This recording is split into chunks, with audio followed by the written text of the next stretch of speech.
Hello बच्चा party. इस date sheet को देख करके दिमाग बहुत ही फट गया होगा कि अब क्या करें क्या ना करें, मार्क्स कैसे अच्छे लेकर आए, अब मैं क्या करूं। तो टेंशन नहीं लेनी है, बहुत सारी चीजें हैं जिससे एक ऐसा रोड मैप बना के तैयार करेंगे कि मार्क्स अच्छे आएंगे। लेकिन हाँ, अब 2 महीने ही बचे तो मेहनत तो बहुत करनी होगी। ऐसा नहीं चलेगा कि आराम से जैसे पूरी साल निकाल दी और अब सोचे कि ऐसे ही हो जाए। नहीं जी, देखो कुछ पाने के लिए कुछ तो खोना पड़ेगा, लेकिन यहाँ तो बहुत कुछ होना पड़ेगा। आप अपना आलस छोड़ें, नींद छोड़ें, सोशल मीडिया छोड़ें, बहुत सारी चीजें हैं। छोड़ करके जब रिजल्ट देखेंगे, मार्क्स अच्छे आएंगे, तब बोलोगे वाह क्या ही मिल गया। अब देखो, सबसे पहले तो हम डेट शीट देख लेते हैं कि किस तरह से आपके एग्जाम शेड्यूल हुए और क्या डेट शीट आई है। सबसे पहले हम देखते हैं कि आपका 21 फेब को है हिंदी का पेपर, 26 फेब को है इंग्लिश, 2 मार्च है साइंस, 7 मार्च है सोशल साइंस और 11 मार्च को है मैथमेटिक्स। अब अगर इनके गैप की बात करें तो इसमें 5 डेज का, 5 डेज का, 5 डेज का और 4 डेज का। तो हमारे पास में गैप भी है एग्जाम के टाइम में कि जिससे हम आराम से उस गैप में भी यूटिलाइज कर सके अपने टाइम को और अच्छे मार्क्स ला सके। अब देखो टेंशन तो है, 2 तरह के बच्चे होते हैं, एक जिन्होंने सिलेबस काफी कुछ कर रखा है और दूसरी तरफ वो बच्चे जिन्होंने सिलेबस काफी कम कर रखा है, यानी कि किसी ने 50% कर रखा है और किसी ने 50 से अबव कर रखा है। तो दोनों के लिए चीज अलग होगी। तो पहले थोड़े से कमजोर बच्चों के लिए बात कर लेते हैं, तो थोड़ा ज्यादा परेशान है कि मैम 50% ही सिलेबस हुआ है, अब क्या करें, मार्क्स कैसे लेकर के आए। तो चलिए देखते हैं।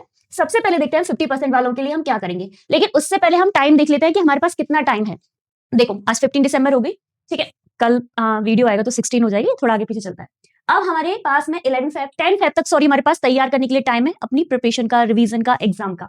तो हमें सिलेबस कंप्लीट करना है इन दोनों के बीच में, क्योंकि ऑफ कोर्स बाद में तो हमारे एग्जाम आ ही जाएंगे। तो ठीक है, हमारे पास में टाइम है, तो इसमें हमें सिलेबस कंप्लीट करके जोर शोर से मेहनत करनी है और बिल्कुल भी पीछे नहीं रहना है। अब वो हम करें कैसे?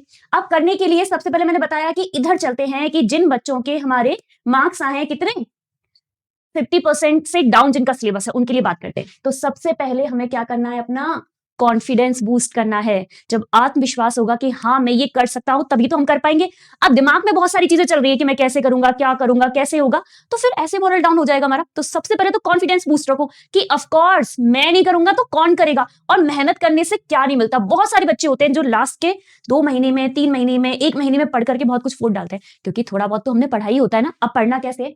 सबसे पहले 7 डेज का हम एक तरह से शेड्यूल बना लें। सबसे पहले हम वो चैप्टर करें जो ऑलरेडी डन है, जो हमारे ऑलरेडी हो चुके हैं। उससे क्या होगा, हमारा कॉन्फिडेंस बूस्ट होगा कि हाँ ठीक है, हमें चीजें समझ में आ रही है, हमसे ये हो पा रहा है। और जब चीजें होती है तो ऐसे रिलैक्स लगता है कि नहीं नहीं नहीं कर पाएंगे, हो पा रहा है। आप सबसे पहले देखें ऑलरेडी डन में भी कौन से करें, जो इजीएस्ट रिवीजन है, जो सबसे इजी है उनको करें, क्योंकि करने से क्या होता है, रिलैक्स होता है कि अच्छा ये हो गया, ये हो गया, ये हो गया, कि नहीं नहीं मैं तो कर लूंगा। अब मान लो सोशल साइंस को 2 पार्ट में डिवाइड कर दिया, एक जो पहले से ऑलरेडी डन है और दूसरा जो न्यू वन है। अब जो ऑलरेडी बने करने से क्या होगा, जो पहले से कर चुके हैं उनको ऐसा लगेगा ठीक है ये हो गया, ये हो गया, ये हो गया, अरे मैं तो कर ही लूंगा। तो ठीक है, जो हमारा कॉन्फिडेंस है वो बढ़ता है, हमें आता है कि नहीं हम कर पा रहे हैं। और पहले डरा धमका दो, किसी को डरा दो कि क्या किया है, कैसे किया, ये नहीं हो पा रहा, तो फिर आगे तो वो सोच ही छोड़ देता है कि मेरे तो क्या ही नंबर आएंगे, मैं तो पास ही हो जाऊं। तो डरना नहीं है। उसके बाद में जो न्यू वन है, उनमें भी सबसे पहले क्या करना है, सबसे पहले इजी करना है, आराम आराम से, ये हो गया। फिर उसके बाद जो मीडियम है वो करना है कि अब ये हो गया।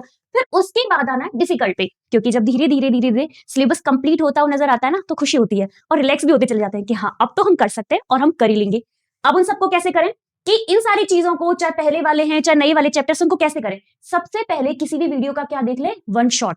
ठीक है, किसी भी अच्छे ऑनलाइन प्लेटफॉर्म पे जाएं, हमारा भी है नीव, उस पर सारा सब कुछ आपको मिल जाएगा हर सब्जेक्ट का, आप वहां से भी देख सकते हैं। वन शॉट वीडियो देखें, या फिर आपको जो भी पसंद है आप वहां से भी देख सकते हैं।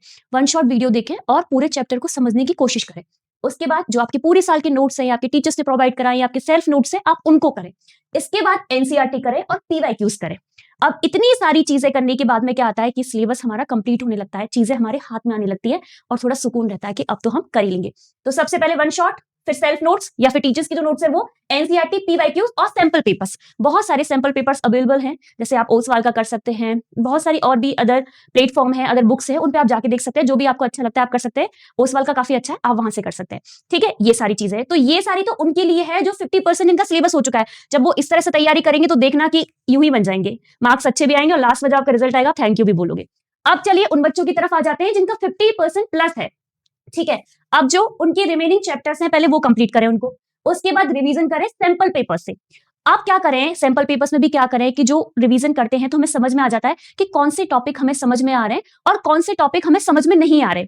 जो समझ में आते हैं उनके आराम से इजी तरीके से हो जाते हैं, और जो समझ में नहीं आते उनको थोड़ा मुश्किल लगती है, सवाल गलत होने लगते हैं, चीजें गलत होने लगती है, तो हमें समझ में आ जाता है कि हाँ यहाँ प्रॉब्लम है, ये नहीं हो पा रहा। तो करना क्या है, सबसे पहले रिवीजन करके देखें कि कौन से जो टॉपिक है जो नहीं हुए हैं या गलत हुए हैं, तो उनका क्या करो, उनका रिवीजन करो। ठीक है, क्योंकि जो पढ़ चुके हैं वो तो आराम से हो ही जाएंगे, और जो नहीं हो पा रहे हैं जब उनको बार बार करोगे, सोचोगे, देखोगे, प्रैक्टिकल करोगे तो वो हो ही जाएंगे। तो ऐसे करके आपका पूरा क्या हो जाएगा, रिवीजन हो जाएगा। उसके बाद में चांस तो है ही नहीं गलती होने का। तो ये तो आ गया 50% जिनका हो चुका है उनके लिए, और जिनका प्लस है उनके लिए। अब देखो, जब हम युद्ध लड़ते हैं, तपस्या करते हैं, तो बहुत सारी बाधाएं आती है, रुकावटें आती है रोकने के लिए, जो कि आपके साथ में भी आएंगी ना। अब ऐसा तो नहीं कि सब कुछ आराम से चला जाए। अब इसमें आपको कौन कौन सी चीजें अवॉइड करनी है। सबसे पहले आ जाते हैं फ्रेंड्स। अब ये हमारी गलती होती है, हम सोचते हैं कि दोस्त है, पूछ रहा है हमसे कि क्या करना चाहिए, भाई तूने कितना कर लिया, तेरा कितना हो गया। तो एक तो मैं परेशान होते रहते हैं, हमारा दिमाग परेशान होता है, एंजाइटी होती रहती है कि अरे इसने इतना कर लिया, उसने इतना कर लिया, इतना पूछ लिया। वो सिर्फ आपका टाइम वेस्ट कर रहे हैं, खराब कर रहे हैं। वो कुछ नहीं कर रहे, सिर्फ आपको परेशान कर रहे हैं, खुद को परेशान कर रहे हैं। अगर आप बोलोगे कि भाई थोड़ा सा बता दे, थोड़ा सा समझा दे, तो उसमें वो पीछे हट जाएंगे कि नहीं नहीं, ये तो मेरा बहुत ही टाइम ऐसा है, मैं पढ़ रहा हूँ, तू भाई खुद देख ले, या खुद देख ले, खुद से कर ले। वो वहां साथ नहीं आएंगे। वो किस चीज में साथ आएंगे, तेरा कितना हो गया, कितना तूने कर लिया, सिलेबस कैसे हुआ, अरे मेरा तो इतना हो गया।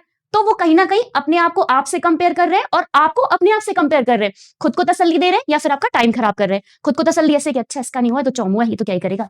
दूसरी तरफ अपने आप को कंपेयर कर रहे हैं कि अरे मैंने तो कर लिया, तो कर ही क्या पाएगा, अच्छा इसका इतना हो गया तो मैं इतना कर लेता हूँ। तो कहीं ना कहीं वो टाइम खराब करे। तो थोड़े टाइम दोस्ती को साइड में रखो, जब एग्जाम हो जाए, रिजल्ट आ जाए, बढ़िया पार्टी वार्टी करना, खाना पीना आराम से, कोई दिक्कत नहीं है, लेकिन अभी थोड़ा सा अवॉइड करो। अब है आपके बाद में आती है सोशल मीडिया। अब ऐसा लगता है ना, आजकल तो बच्चों को सांस ही नहीं आती इसके बिना, फोन के बिना। फेसबुक ना चले, व्हाट्सएप ना चले, ठीक है, इंस्टाग्राम ना चले, तो लोगों को लगता है कि अरे ऐसे कैसे हो जाएगा, मैंने 10-15 रील्स नहीं देखी, दिन कैसे निकलेगा। सुबह जागते अलार्म लगते पहले सबसे पहले फोन देखने, अच्छा किसने मैसेज किया है, क्या रील्स आई है, किसने क्या अपडेट किया है, कहाँ पे क्या पोस्ट हुआ है। अरे बिजनेस चल रहा है क्या तुम्हारा, कि तुम 2-4 दिन, 2-4 महीने, जब तक तुम्हारे एग्जाम नहीं हो जाते तब तक नहीं देखोगे, तब तक कोई प्रलय आ जाएगी क्या, कि भाई अच्छा इसने, राहुल ने तो ये नहीं देखा, शिवानी ने तो ये नहीं देखा, जी प्रलय आ गई। ऐसा तो नहीं होगा ना भाई। तुम्हारे देखने ना देखने से कोई फर्क नहीं पड़ने वाला, लेकिन तुम पर फर्क पड़ जाएगा, क्योंकि तुमने अपना टाइम खराब कर लिया उस सारी चीजों में।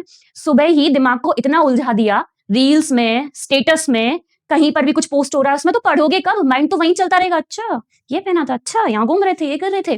तो थोड़ा तो रिलैक्स रहो, जब तक ये सारी चीजें, सोशल मीडिया से थोड़ा सा दूर रहो। एग्जाम आ जाए, रिजल्ट आ जाए, सब कुछ आ जाए, बढ़िया तरीके से आराम से देखना, किसने मना किया है। अब उसके वाला होता है कि इन सारी चीजों के बाद में अपना टाइम वेस्ट करने का तो आ जाता है। तो अपना समय बिल्कुल बर्बाद नहीं करना है। समय का क्या करो, यूटिलाइज करो।